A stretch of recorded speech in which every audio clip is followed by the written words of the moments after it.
There is something uniquely special about the Haltech World Cup Finals.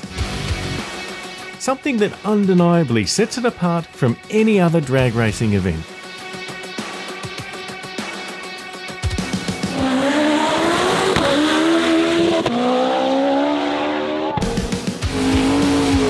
The event's title offers the first clue: import versus domestic.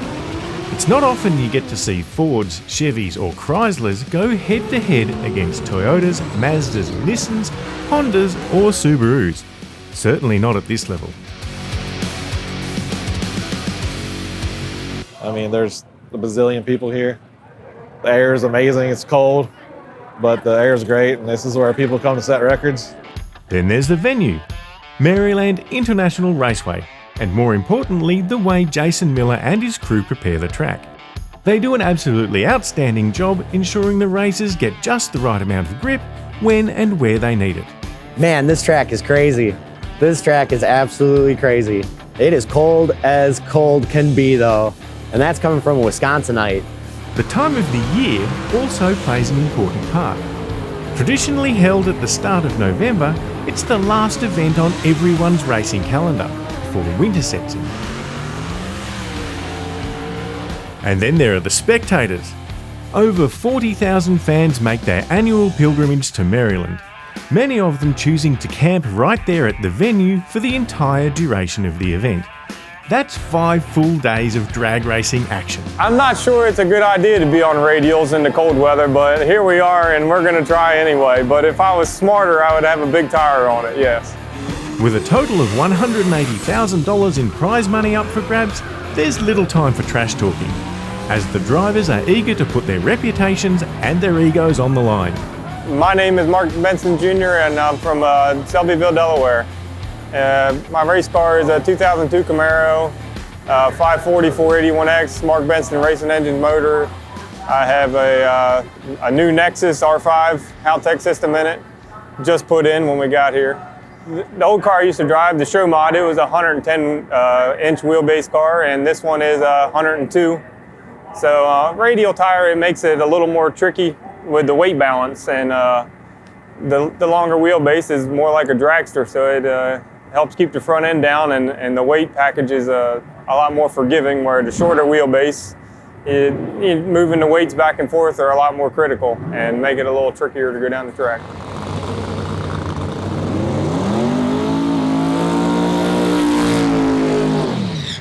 Coming here, we really enjoyed being able to do something different and come to see all of our friends and family at Haltech, number one. And it's a lot of fun to run the car out the back door. It's a whole nother rush and challenge. We had the Yellow Bullet Nationals at Cecil County twice a year this year. And that's where we actually were able to pick up a victory at Yellow Bullet earlier in the year and won the $27,000, so that was pretty awesome. What'd you buy? New parts for the other car that's not here no more. I'd love to say I want to run 560s on radials. That would probably be my ultimate goal, and get my picture taken on Sunday in Victory Lane. Thanks in part to the unique cool and dry atmospheric conditions that only exist at this time of the year, and equally to the high standard of track prep and the calibre of racers, Haltech World Cup Finals is famously known for setting more class records than any other drag racing event in the country.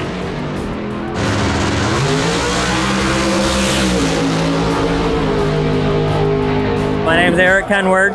I'm from Vero Beach, Florida, originally from Detroit, Michigan. This station wagon is a car that we've had since 2006. You know, we've been 690s, almost 200 mile an hour in the quarter mile with it. We're trying to get to the 200 mile an hour mark this weekend. That's our goal for the weekend. It's a 79 Malibu station wagon. It's got 365 cubic inch small block Chevy, 88 millimeter Garrett turbo on it. It's controlled by a Haltech 2500 ECU. They stepped on board with me a couple years ago and couldn't be happier with the product that they have. It's got a 2-speed 400 transmission in it, FTI custom billet converter, 275 drag radial stock suspension deal, all TRZ suspension. We do everything in-house as far as the car. We do all the builds and we have a shop, Eric Kenward Racing. So we build all these type of cars and we race all over the country. I like being behind the keyboard, and I like doing the suspension setups and fabrication and all that stuff. I really enjoy that challenge of that. I just went 690s and it didn't even feel fast to me. So the way that everything controls, the ECU controls the converter, we're using it for a dump valve and stuff in a converter. We're able to run a lot tighter converter in it, and Haltech's been able to help us control that. Just the fuel management aspect of it, and be able to tune down track as we go. It's been really good, really efficient. It duplicates every single pass. It responds the way we want it to respond. So I mean, it's just been the best system I've ever used. Okay, let's talk numbers. 360 teams from 10 countries competing in 11 classes over 5 days and watched by 40,000 spectators at the track and over 1 million online? Yeah, that's pretty impressive.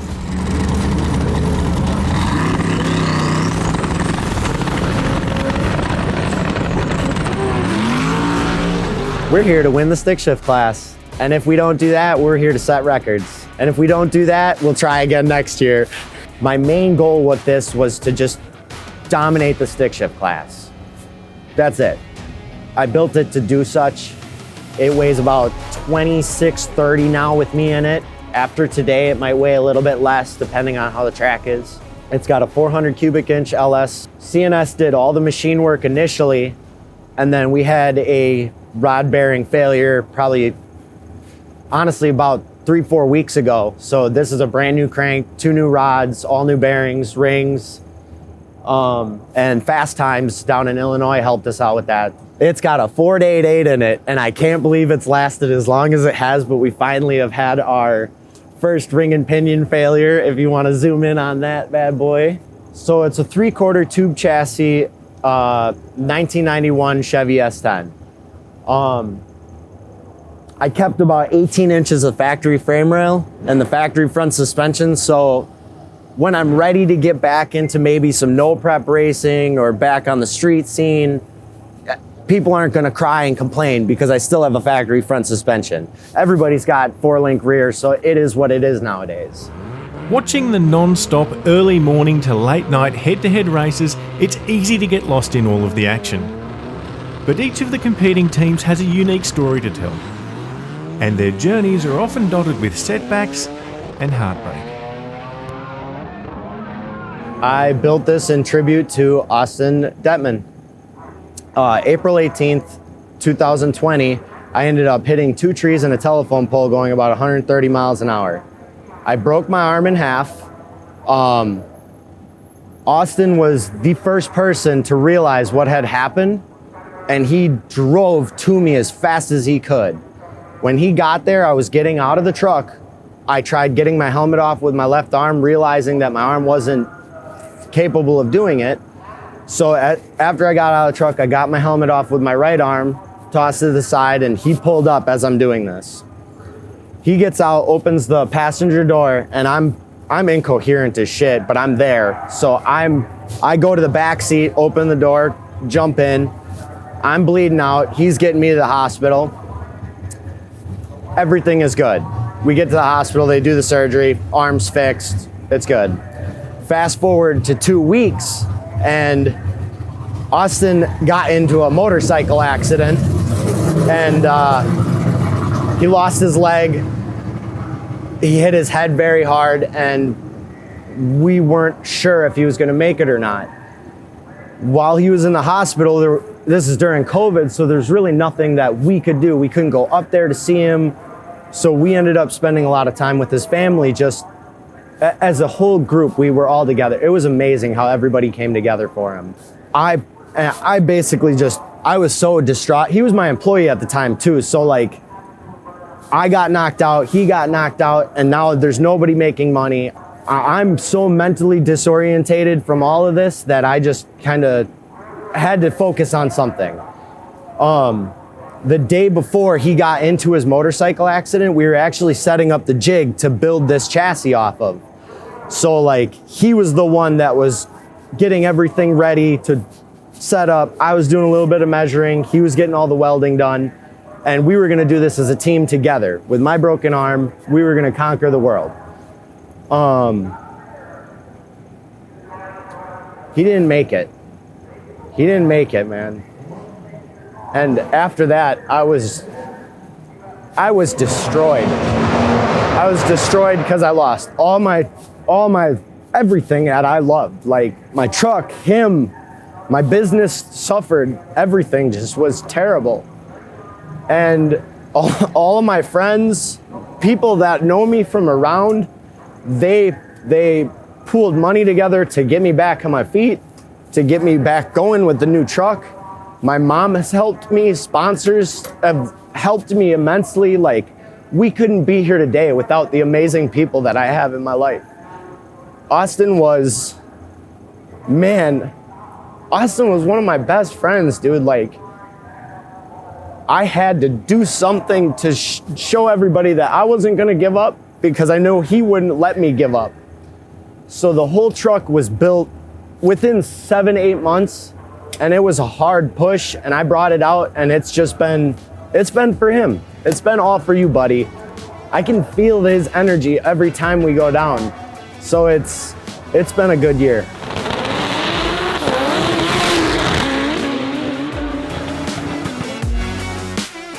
While the event gains new entrants every year, a big part of the field is made up of returning competitors who've been coming for years.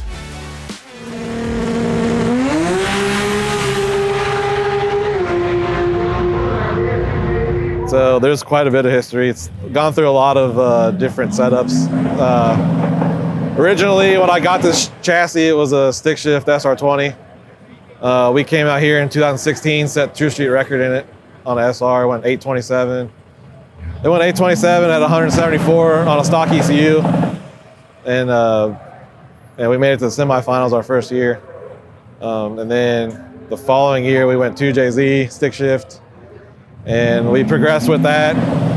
And then 2019, we actually set the stick shift, the H pattern stick shift record for the United States. Went 755, and we held that record all season till about the end of the year. And then I wanted to try something different, so we put a power glide in it, and it's had the power glide in it since then.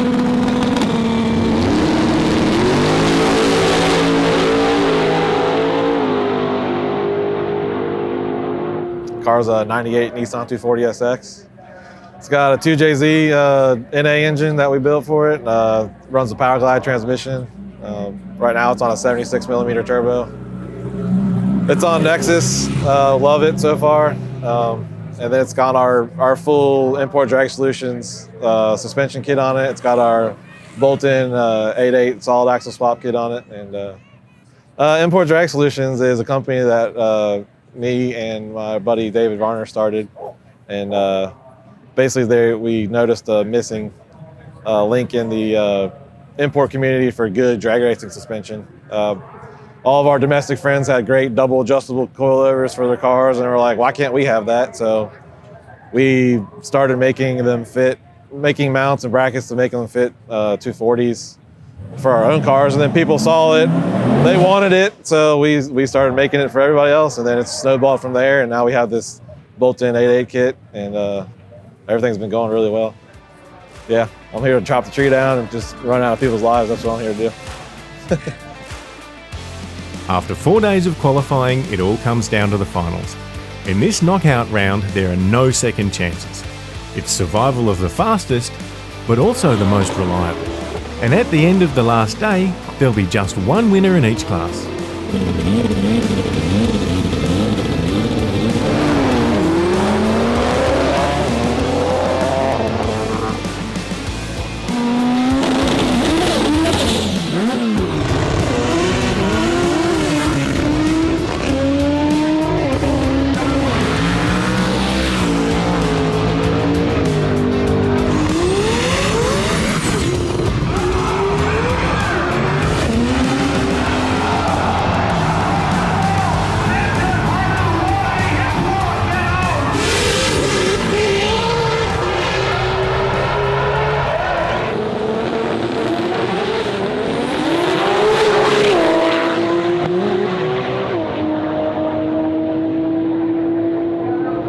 The car is 2JZ swapped currently. It has a turbo 400, a Ford 9-inch.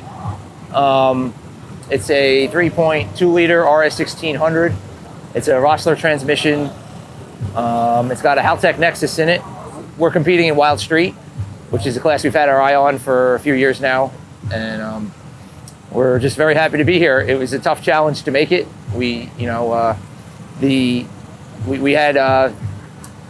had an engine problem a few weeks ago, so we kind of had to give it the rush act to get it back together, which was completely the fault of my own, of a decision I made. But otherwise, things are looking pretty solid, and we're hoping for a great weekend. The first time I drag raced was with this car in 2001, and I remember I was very thrilled to have this car running low 14s in pretty stock trim, and to me it was extremely fast. And then it was a very big uphill battle from there. I mean, getting into the 12s took years, and then we got into the Chevy Trans thing, and I'd like to say we got a little smarter, and we eventually 2J swapped it. We got into the index classes, and that was really where things fell into place for me. It was really my biggest challenge, and I still find it more challenging than doing heads-up racing. Just trying to look over your shoulder and see where your competition's at, and should I hit the brakes, shouldn't I? And oh my God, this Honda's at the 8th mile, I'm at 1,000 feet, and yet he's still passing me on the top end. It's such a difficult challenge, and this is just go as fast as you can, which is it's kind of a pleasure. Actually, it's much easier to drive. Just hope the guy isn't there at the end. 2017, we won 950 Index, and then they closed down Englishtown, which was my favorite track to race at, and it was pretty sad. But that year we left and took the whole car apart, got sidetracked by another vehicle, and last year we finally finished putting it all back together, and I ran a personal best, which last year was 7.7 at 181, and this year we didn't change much on the car. We're just trying to work the combination that we have and seeing what we can do with it, and hopefully it's a good fit for Wild Street this weekend.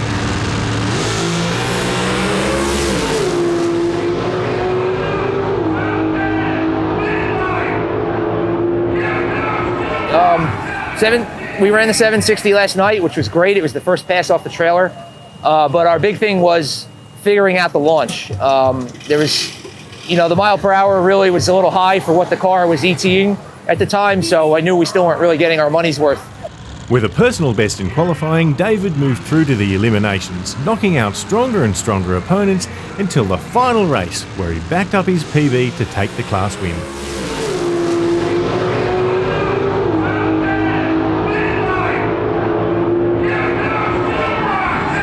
The weekend's been phenomenal. I mean, overall, it's a journey. It feels like I've been at it for 2 weeks now, but we started the weekend with 300. I mean, the general plan was to just keep pushing the short track as hard as we could in small increments until we found the limit, and then back it off, and then just have a playbook for each track condition. And I mean, the strategy paid off. We found a lot of limits. We learned a lot, and really, it's only applicable to this event because you'll never find track prep like this anywhere else.